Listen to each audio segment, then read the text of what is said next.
Hello, this is the Ashes review.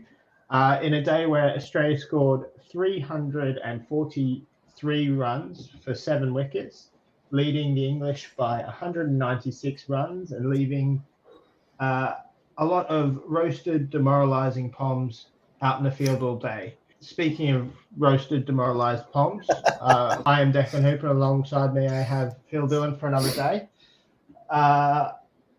Tough watching for you guys today? Yeah, it was a bloody tough day because I think listening to Fox Sports, they reckon it was a minimum of 10 chances that the English, missed out on from one reason or another. And I reckon 9 of those were probably against David Warner. No, that's a bit of an exaggeration, but he was missed. I think he had 4 innings today. He had got 17 in the first knock, and then he was bowled off a no ball. He got 31 on the second knock, and then he was dropped by Rory Burns at third slip. He got another 12 in his third knock, and then Hasim Hamid missed him at short leg with the run out, and then he was finally grabbed at 94 by a magnificent slower ball from Ollie Robinson and caught in the covers by Ben Stokes. Well, let's go through it. Eh? Let's start from the start. So, after all the predictions of a wet Brisbane day, wake up this morning and cracking the flags. Yeah. Nice sunny day. Yeah. Australia come in. Obviously, the half an hour early start because of the rain yesterday. Australia come in. Marcus Harris faces 17 balls and gets his marching orders for 3 off a lovely ball from Ollie Robinson caught by Davin Milan. And thinking good start for the English, and then I think that no ball came not long after that, and I think things would have been different otherwise. I think the pressure would have started to mount in the same way that Australia did yesterday. As it was, the no ball was called. I mean, there was 12 other no balls that weren't called in that first session from Ben Stokes, according to the BBC and others. So it's a massive missed opportunity. But I mean, that just goes to show that that the umpire is so used to having a third umpire there to help him with the decisions.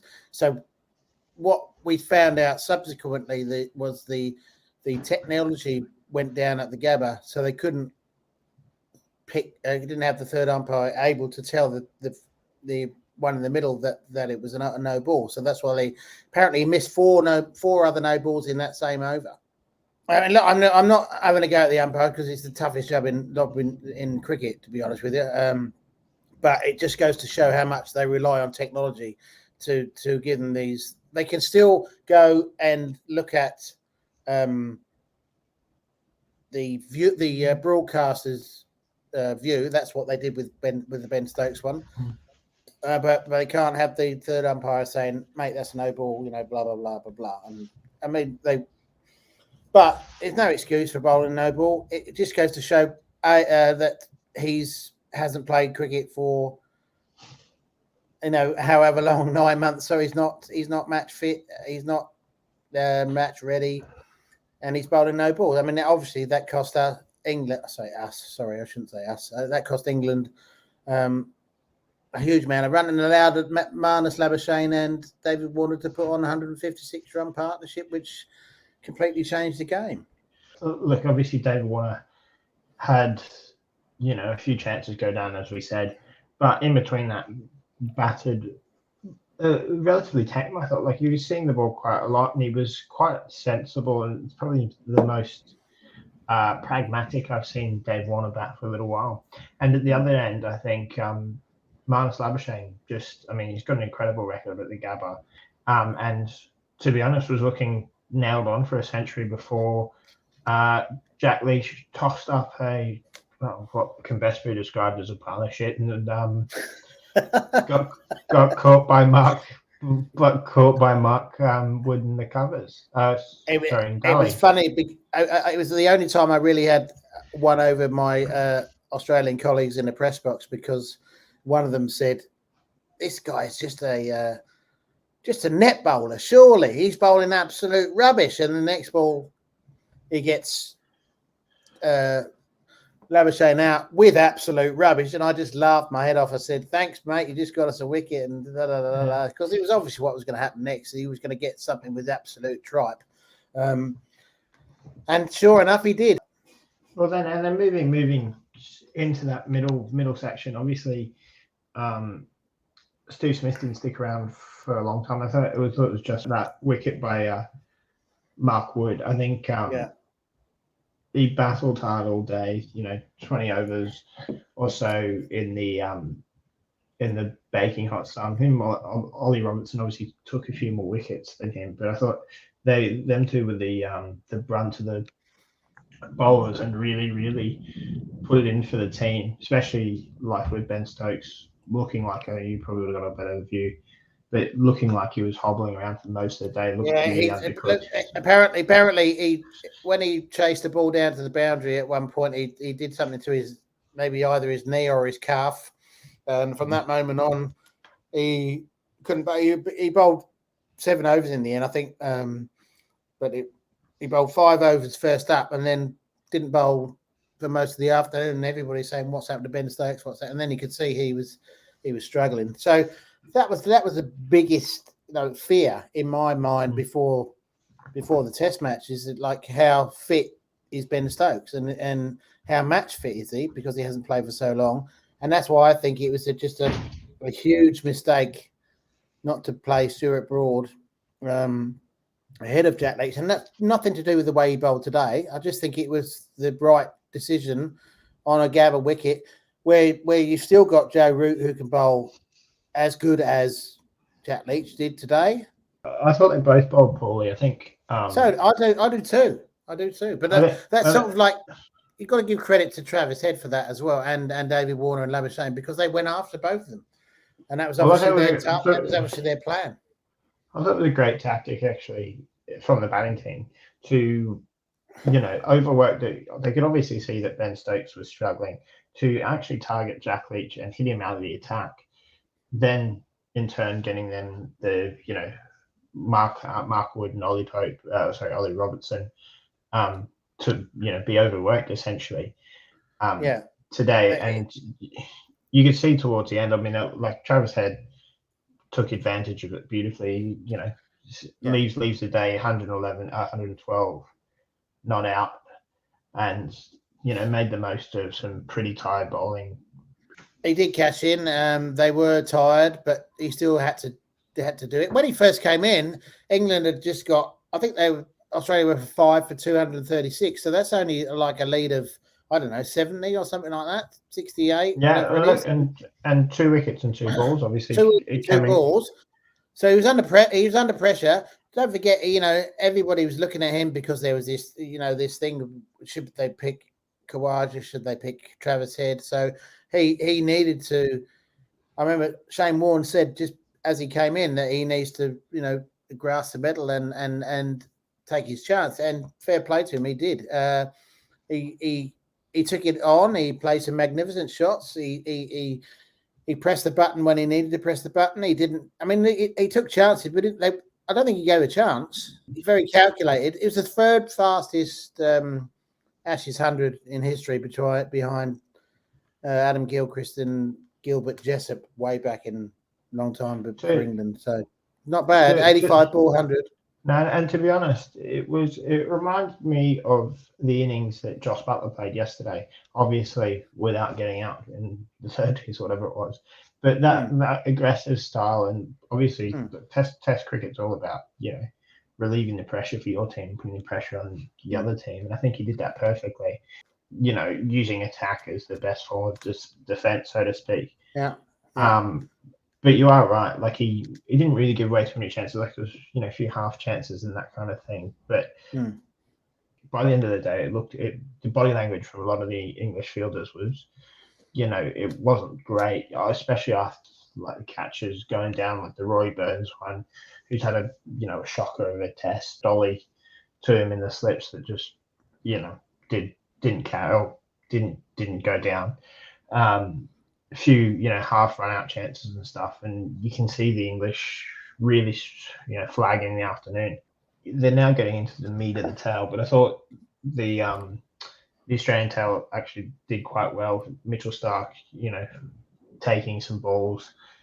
Pat Cummins rotating strikers, taking some balls, and I think do that again tomorrow and leave Travis Head to keep scoring. Then they might only have to bat once in this Test match. Yeah, I think they've already probably 200. They're almost 200 lead. I think that might be enough to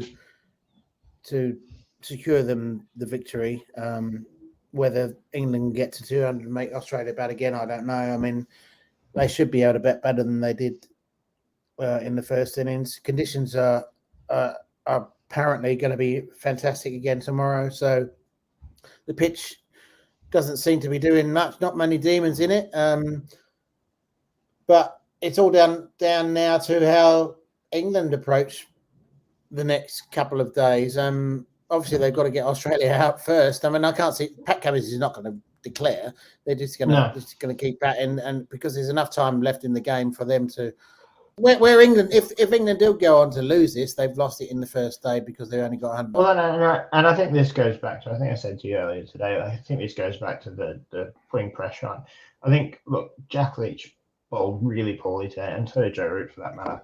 But I think the thing was, because the batsman gave him such a small total to defend, it didn't give Jack Leach or Joe Root any room to, try something to,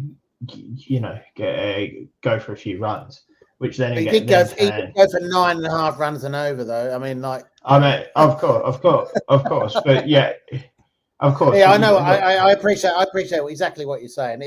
There was pressure on him because Joe Root would have said to him, mate, I need you to tie up one end, and then I can rotate the other bowlers at the seamers at the other end because Ben's not quite fit enough. Just hold up one end, and we can. And the Aussies would have probably listened to that and said, right, okay, Warner and Navashan, let's go for this and go and smack. Give Joe Root another problem to have, and it's exactly what happened. Well, ultimately, like halfway through the day, I said to you, if England had made another 100 runs yesterday, this would have been an okay day for England. And I think also the other thing is, when you've got that smaller total to defend, you have to take your chances. Look, Australia in the field yesterday took all their chances. No drop catches, none of that. They took all their chances. England did not. And here's where we are. I think that's the biggest thing, really. I think, look, Australia were lucky at points, but ultimately you make your own luck. Looking forward to tomorrow, I think a big thing for me anyway, or from my perspective, is that I think England not bowling Australia out today is a massive thing as well. Australia's scored quite quickly in a day. 300 is generally a good score for an amount of runs today, especially with the overs that they faced, because they didn't face as many overs as what they usually would in a day. I think it will be a real tough warm-up for England tomorrow morning, knowing that they're still going to get 3 wickets in that hopefully first session. And then they've got to go back in and bat. If they don't get them 3 wickets pretty promptly, I think, Australia will only have to bat once and the game could be finished by tomorrow afternoon. Yeah, they're obviously going to be tired after spending the day in the field in 30-degree heat, which they're not used to. They haven't played four-ball cricket red ball cricket for a few months, so they're not used to being out there for long periods of time. They've so it is draining. It's physically draining, and what happened today is mentally draining as well. They'll be thinking, "Oh God, here we go again. We got to fight back from this." Stuff like that, and there'll be pressure on Rory Burns, there'll be pressure on Joe Root, there'll be pressure on David Malan. Top orders in massive, trouble if they don't do stuff tomorrow, and they could be the first Test match could be gone by the end of tomorrow afternoon or early Saturday morning. So Yeah. it's a massive day for it. I mean, they're all massive days, but I'm still holding out the hope of another 500 odd innings in the second innings, just as in 2011 with Alistair Cook. Was that 2011? I can't remember which year 13, it was. I think it's. I mean, yes, but that was engineered by, an Alistair Cook, and I mean Andrew Strauss and Jonathan Strauss. Yeah.